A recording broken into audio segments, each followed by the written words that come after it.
নমস্কাৰ, মোৰ পাকঘৰলৈ আপোনালোক সকলোকে স্বাগতম জনাইছোঁ। আগন্তুক নৱবৰ্ষৰ শুভেচ্ছা দিছিলোঁ সকলোকে। মই আজি আপোনালোকৰ ওচৰলৈ লৈ আহিছোঁ প্ৰি মিক্স পাউডাৰটোৱেনো কেনেকৈ মই কেক বনাওঁ তাকে দেখাম বুলি আগবাঢ়িছোঁ। এয়া মোৰ প্ৰি মিক্স পাউডাৰটো হয়। মই 1 কেজি পেকেট নাপালোঁ কাৰণে 5 কেজি পেকেটকৈ কিনি আনিলোঁ। মই ইয়াৰে 3 কাপ ইয়াত দি দিম কেক বনাবৰ বাবে।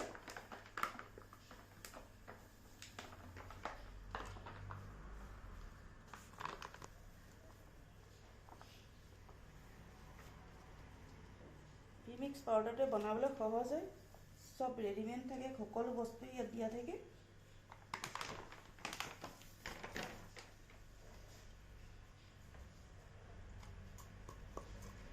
মই এখন চামুচেৰে 3 চামুচ দি দিছোঁ। এতিয়া মই সকলোখিনি চালি ল'ম, নহ'লে গোটা গোটাবোৰ থাকিলে কেকটো ভাল নহ'ব।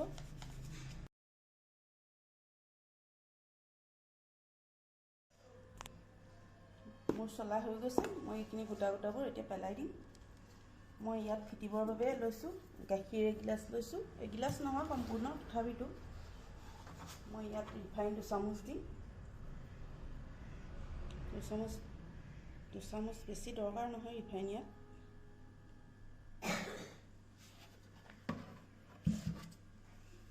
এতিয়া গাখীৰ দি ইয়াত ফিটি ল'ম।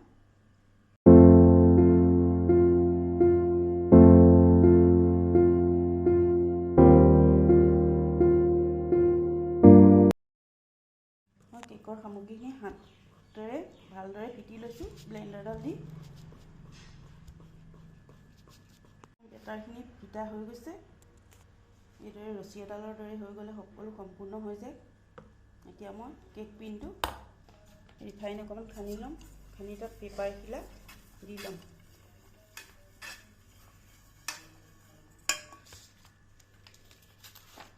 এতিয়া পেপাৰ আছে, পেপাৰখিলা মই কাটি থৈছিলোঁ।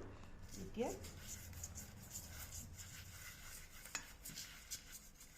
পেপাৰখিলাৰ ওপৰতো ৰিফাইন অকণমান সানি লৈছোঁ।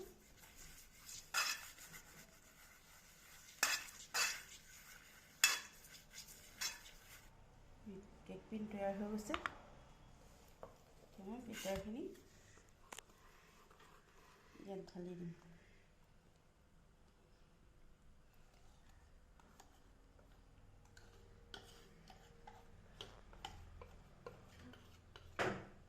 মোৰ বাতিটোত ভৰোৱা হৈ গৈছে। আপোনালোকে পাৰিলে টুথপিক এডাল দি পিনে এইদৰে লৰাই দিব, তেতিয়া কাৰণ বাবুলছবোৰ যেতিয়া উঠে নহয়, বাবুলছবোৰ উঠিলে কেকটো ভাল নহয়। সেইকাৰণে অকণমান থেপথেপাই দিব লাগে কেকটোত ভৰোৱাৰ পিছত, কাৰণ যিটো এয়াৰ লৈ থাকে ভিতৰৰ পৰা সেইটো বাহিৰলৈ গুচি যায়।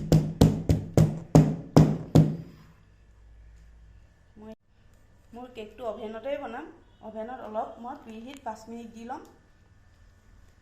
মই এতিয়া 160 ডিগ্ৰীত দিছোঁ, 40 মিনিটৰ কাৰণে দিম। 5 মিনিট মই প্ৰিহিট কৰি থ'ম। মোৰ 5 মিনিট হৈ গৈছে গৰম কৰা। এতিয়া মই অভেনত ভৰাই দিছোঁ।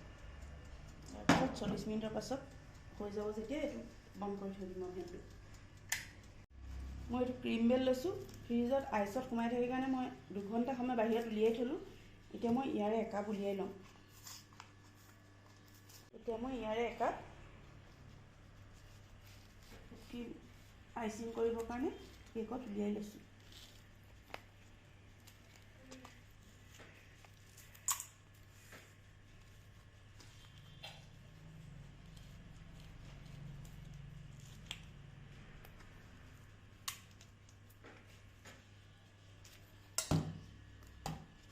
কাৰণ ক্ৰীমটো যদি আইচৰ পৰা উলিয়াই নথয় নহয়, কেকটো বনাওঁতে তাৰ ইয়াৰ পানীটো গলি গৈ কেকটো বেয়া হৈ যায়।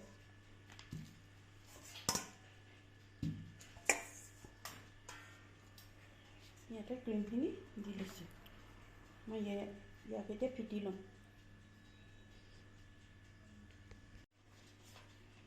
মই এতিয়া ফিটিবৰ কাৰণে ইলেক্ট্ৰিক ব্লেণ্ডাৰডাল লৈ লৈছোঁ। মই এতিয়া কাৰেণ্টত দি ক্ৰীমখিনি ফিটি ল'ম।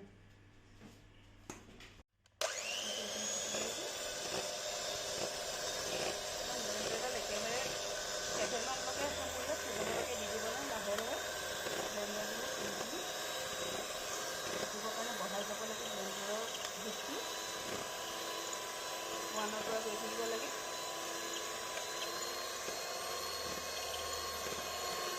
ক্ৰীমখিনি ফিটা হৈ গৈছে। আপোনালোকে দেখিছে ক্ৰীমখিনি ভালদৰে ফিটা হৈছে। ইয়াতে লাগি ধৰিছে কাৰণ আপোনালোকে এনেকৈ চাব ক্ৰীমখিনি অকণমান জোঙাটো ওলাই গৈছে নাই, তেতিয়াই গম পাব আপোনালোকৰ ক্ৰীমখিনি ফিটা হৈ গৈছে সম্পূৰ্ণ। মই আপোনালোকক দেখাইছোঁ এয়া মোৰ অভেনত কেকটো সম্পূৰ্ণ ফুলি আহিছে। অলপ পাছতে হৈ যাব। মোৰ কেকটো হৈ গৈছে। এতিয়া ঠাণ্ডা হ'বলৈ থৈ দিম, তেতিয়াহে আইচিং কৰিব পৰা হ'ব। মই এতিয়া কেক বাতিটোৰ পৰা কেকটো উলিয়াই ল'ম।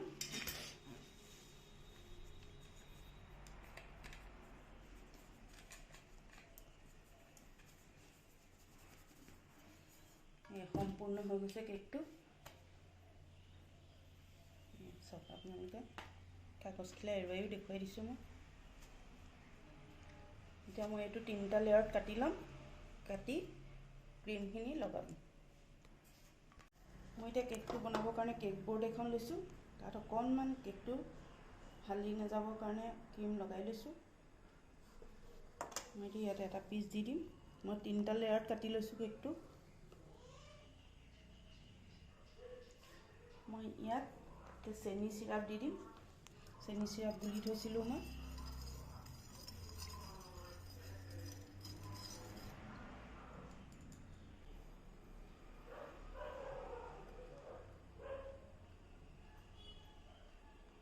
এতিয়া প্ৰথম লেয়াৰটো কমপ্লিট হৈ গৈছে। মই সেইদৰে 3টা লেয়াৰ দি ল'ম। দিয়া হৈ গৈছে। এতিয়া মই ছাইডটো ফিল আপ কৰি দিবলৈ পাইপিং বেগৰ সৈতে মই হেৰি কৰি দিছোঁ। তাৰপিছত প্লেন নাইফ দি মিলাই দিম। মোৰ মিলোৱা প্ৰায় হৈয়ে গৈছে। মই আজি চিম্পুলকৈ আপোনালোকক এনেই সাধাৰণভাৱে বনাই দেখাইছোঁ। পাছত ভালদৰে কেতিয়াবা মই বনাই দেখাম। কেশৰ কালাৰটো অলপ দিছোঁ। সাধাৰণভাৱে ফুল এপাহ বনাই দেখাম। এইটো নজুল লৈ লৈছোঁ আৰু এইটো পাইপিং বেগ লৈ লৈছোঁ। পাইপিং বেগটো কাটি ল'ব লাগিব আগটো।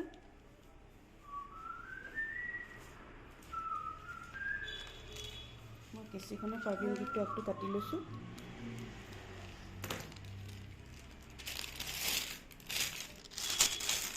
এইটো মই ফুল লাগিবৰ কাৰণে নজুলটো লৈ লৈছোঁ আৰু এইটো পাইপিং বেগটো লৈ লৈছোঁ।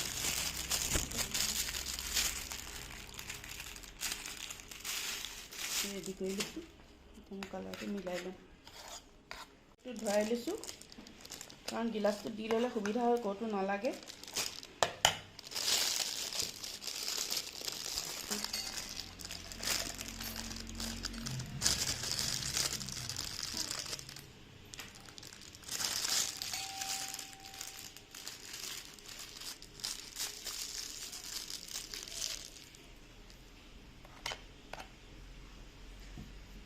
চিম্পুলকৈ এতিয়া ফুলৰ পাহে আঁকি যাম।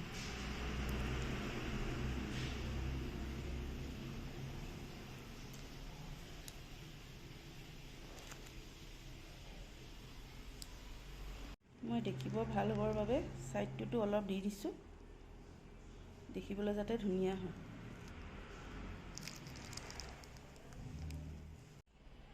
মই অকণমান হোৱাইটেৰে অকণমান দি দিছোঁ মাজে মাজে।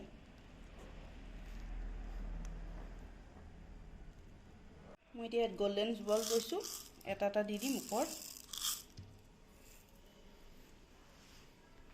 গল্ডেন বল এটা এটা দি দিছোঁ।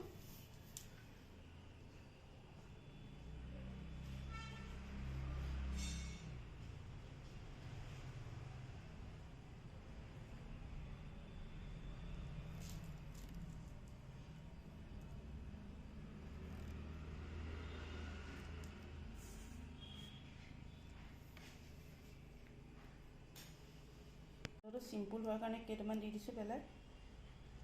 আপোনালোকে কেক বনোৱাটো চাই কেনেকুৱা লাগিলে মোক কমেণ্টত জনাব। ভাল লাগিলে লাইক কৰিব, কমেণ্ট কৰিব, শ্বেয়াৰ কৰিব আৰু লগতে ছাবস্ক্ৰাইব কৰি দিব।